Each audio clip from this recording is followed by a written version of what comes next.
Good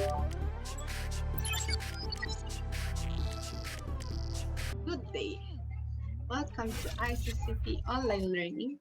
Our topic today is all about the fingerprints, the types of fingerprint patterns. So first, we have to know what are the uses of fingerprints. Okay, fingerprints has been considered as one of the most infallible means of identification. It also utilized at present into large extent from public to private documents and from simple clearances like our MBI, we have police clearances, and also our cedula. They included this. Okay, so we have to know what are the objectives on our topic. Define the fingerprint. We have to explain the delta and core and elaborate the different fingerprint patterns. Okay, so these are our discussion for today. Okay, first we have to define what is fingerprints. As you can see in our image, it is an impression. Okay, it is an impression for what? That's seen on our fingers. Okay, it is an impression design. Okay, on our ridges, on the last joint of the finger or the thumb, on any smooth surface. So, paano ba makukuha ang ating fingerprints sa atin? So, they use other reagents or media of an ink, okay, to transfer on the document, or sweat ng ating mga pawis. Okay? Kapag mahawak tayo ng mga glass, di ba? Ng mga smooth surfaces. So, may naiiwan na fingerprints. And also, any reagents capable of producing visibility of our fingerprints. Okay? Kasi we all know, fingerprint is our identification. For example, diba? We use on our crime scene, diba? There's an nakita tayo na evidence, okay? Na hinawakan, possible fingerprint that for the suspect. Okay? Kaya maraming gamit ang ating fingerprints. So, fingerprints has a pattern, and so we have to classify the delta and core. To let us know the explanations, okay, of our fingerprint type of patterns. So when you say delta, it is the outermost, or considered these are the pattern, okay, the pattern area or our fingerprints located. So meron tayong makikitang delta and core. Okay, these are the core. So ano po bang ibig sabihin ng ating delta? When you say delta, it is a terminus point on our focal terminus point of our identification. So delta is a point, the ridge formation. So these are the ridge formation, located directly at or in the front. So at in the front of an impression of the nearest line, center of the divergence. So these are the divergence of the type lines. Okay, as you can see in the image, so divergence. So the term delta is from the Old Greek word, and it means the deposit of the earth at the mouth of the river. Okay, kaya siya nandiyan po, no? As you can see here. So we have different types of delta formation. Okay, so in our next discussion, we will discuss for that. So bifurcating, so a single ridge, divided into branches. We have the dot, tuldok, an ending ridge, a short ridge, or the converging ridge, and the point on a long ridge. That's a delta. How about the core? Okay, what is the core? When you say core, it is a loop formation. Okay, that's a loop formation, as you can see here. okay, is in a variety of ways, but are always found. So makikita po lagi yan on the within the innermost, like here, the innermost, sa ano eh. Okay? Ito ang tinatawag po nating, di ba, ang recurving ridge. So, makikita po siya, innermost of looping or recurving ridges. That's a core point. Okay? What is the importance of this delta and core?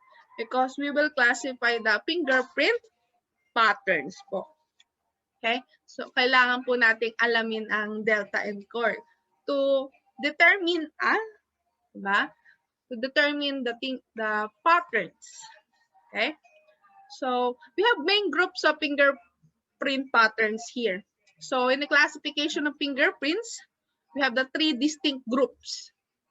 Okay, marami pong types and classifications na binigay ang ating mga scientists in our fingerprint. Okay, we have Purkinje, Galton, Bucetich, and the Henry. So, Henry classifications po ang ating ginagamit. Okay, as of today, we have a pattern of arc, we have loop, and whorl. Okay, and arc, we have the 5% of our population have this pattern, and the loop, 60%. Okay, it is a common type of pattern, parang katulad ng blood, no? They have a blood type of O, diba? So, same in fingerprint patterns. And we have whorl, 35%. Okay? So, as you can see in our image, in our presentation, we have arc, loop, and the whorl.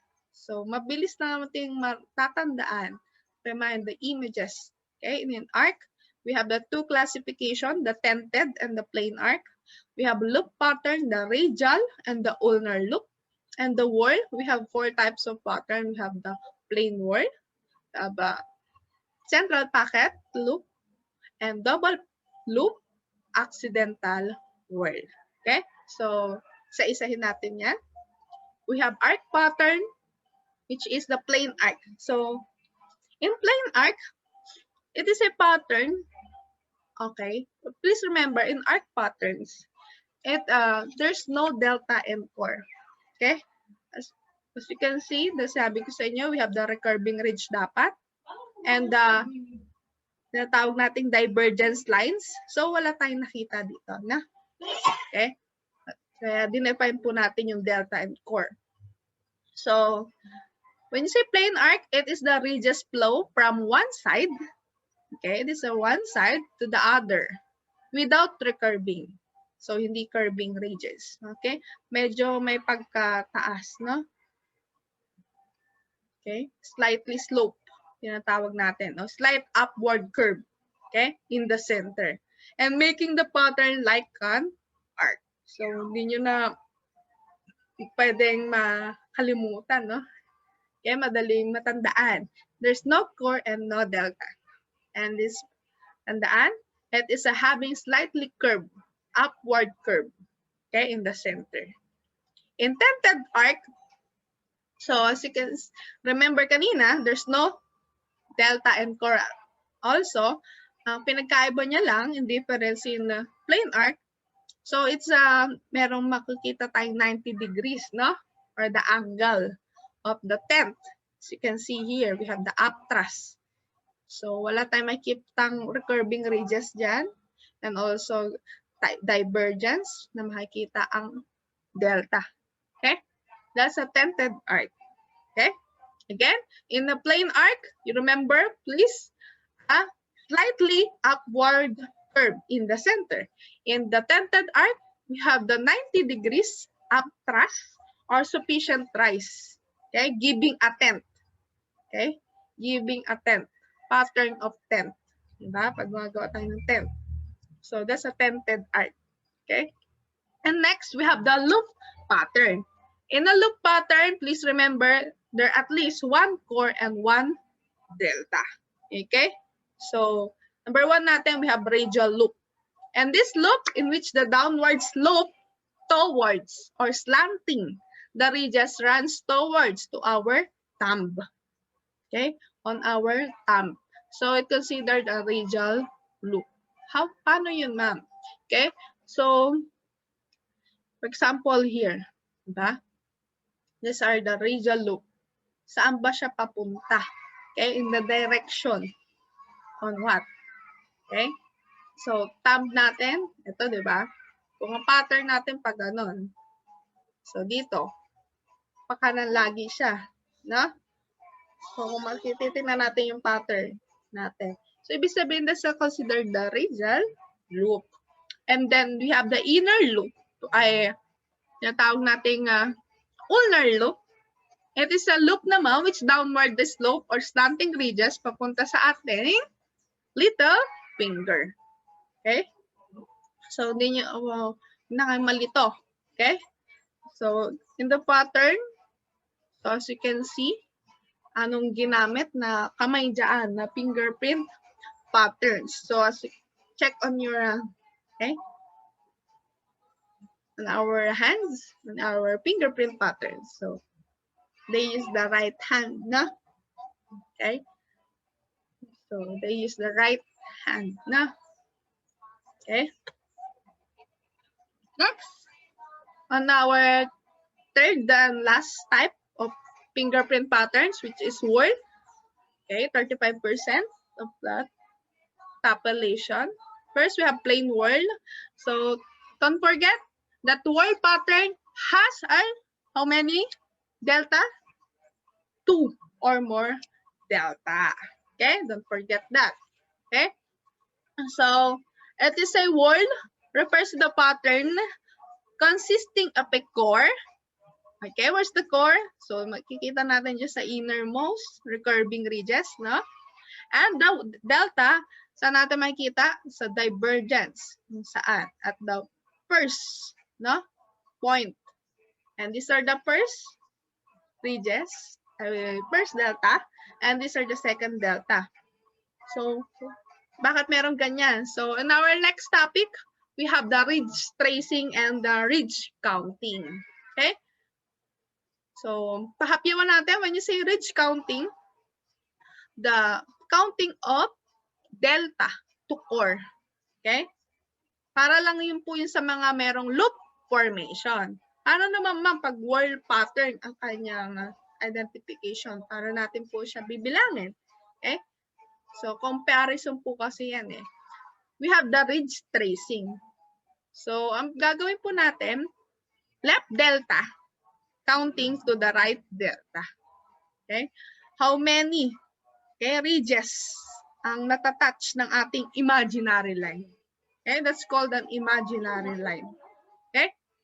So, whorl again, it is a 2 deltas and at least one core.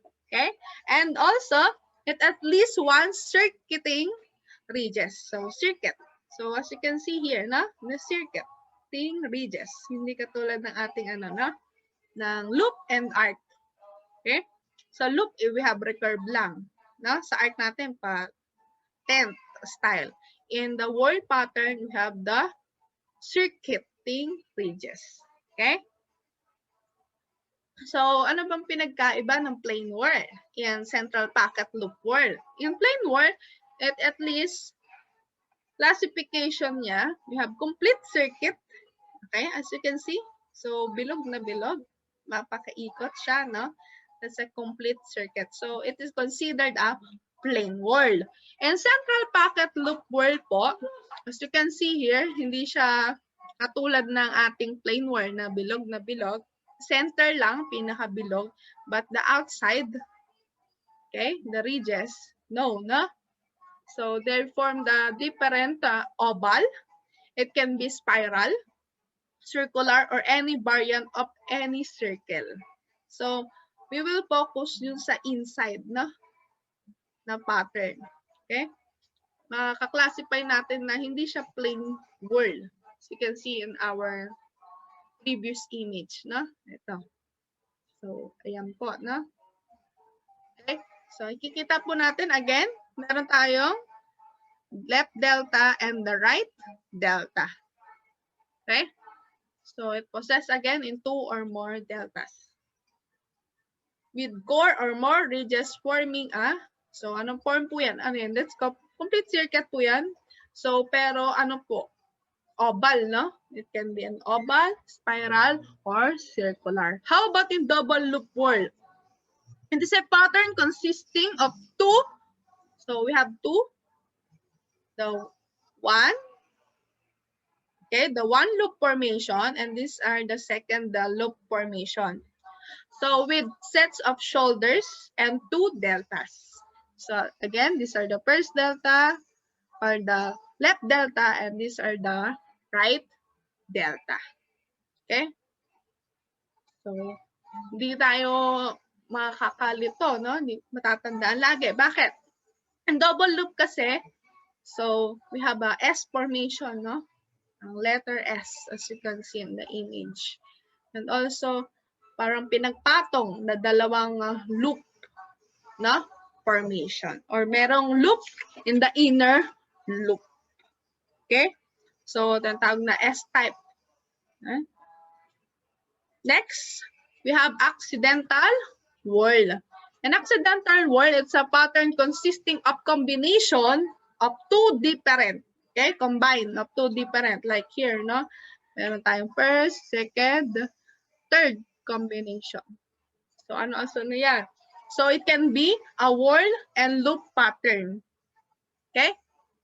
So, may exceptional po dyan sa accidental. Wala po tayong makikita dyan na plain arc. Okay? Sa plain arc. So, it can be meron tented arc, no? Makikita tayo, no? But the plain arc, wala po. Okay? So you can see here, meron tayong nakita dito. We have the loop formation. Ito. Okay? And then we have the whirl pattern. Okay? So there are two deltas. No? The left delta and the right delta. Okay? Again, let's recap. So our discussion for today is all about the fingerprint. Okay? It's an impression. Okay? Found on our fingerprint. On our hands. Okay, we have the delta and the core inside on our fingerprints. Then we have different types of fingerprint patterns. The arc, okay, have 5%, the loop 60%, whirl, and 35%. Okay, so we have different types of pattern and classifications and the descriptions. No, accidental example, we have the combinations of two or more than patterns, exception of plain arc. No? So, hope to see you next meeting. Okay? See you. Thank you. God bless. Bye.